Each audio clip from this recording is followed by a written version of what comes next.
ayun mga kaibigan, oh, kumakagat dilim na, natatawa lang ako sa buhay ko ngayon, oh. Kasama natin yung mga pinsan natin, oh. Diba? May itim din sila, tulad ko. Pero maputi yung isa. At hindi na nga tuloy yung derby natin, first lap, gawa ng sa kasamaang palad, masama talaga yung panahon, diba? Pero kung ituloy man, ay G talaga ako kung itutuloy, diba? Pangwalayuan yung mga ibon natin, eh. Tumatawa yung mga pinsan ko, walang bilib sa mga ibon ko, di ba? Bale, nilagyan na rin natin ng iba't ibang uri ng mga kapangyarihan.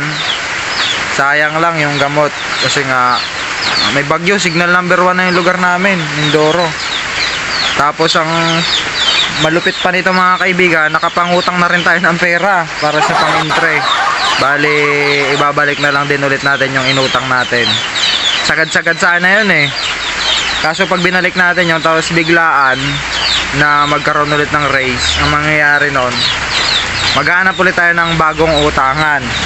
O kaya may tira pa din tayong pera, tamang YB lang talaga yung entry natin. At ito na nga mga kaibigan, yung lagay ng panahon sa amin. Sobrang grabe talaga. Yung sniper 100 natin sa labas, basang-basa na. Nandito tayo ngayon sa 24 hours na tindahan kay Lulu Diding. Gisingin nyo lang, kahit bato nyo yung bahay, gigisingin nyo yan kapag bumibili tayo ng gabi. Oh, grabe, sayang dahil sa bagyo, naudlot yung kasiyahan ng mga magkakalapat, eh. Hanip na bagyo yan. Lumipat tayo dito sa may kanto mga kaibigan para makita nyo yung sitwasyon dito ngayon.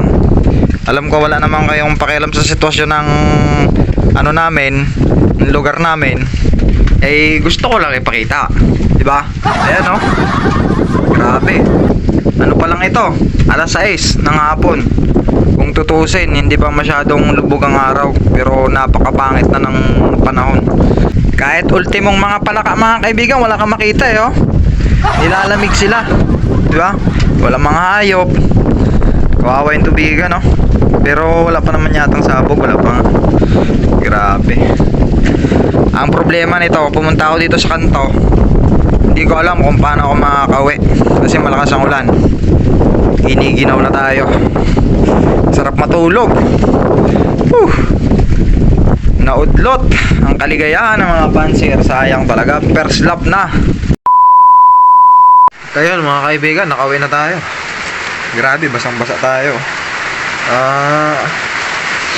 Gusto ko lang mapanood din yung sarili ko kasi pinapanood ko lagi yung video ko, sarili kong video. Kaya binidyohan ko na rin yung pag-uwi ko. Gusto kong malaman kung safe ba talaga ako nakauwi. At ayun, wala, nakakabad trip lang yung bagyo. Sayang, abangan na sana bukas.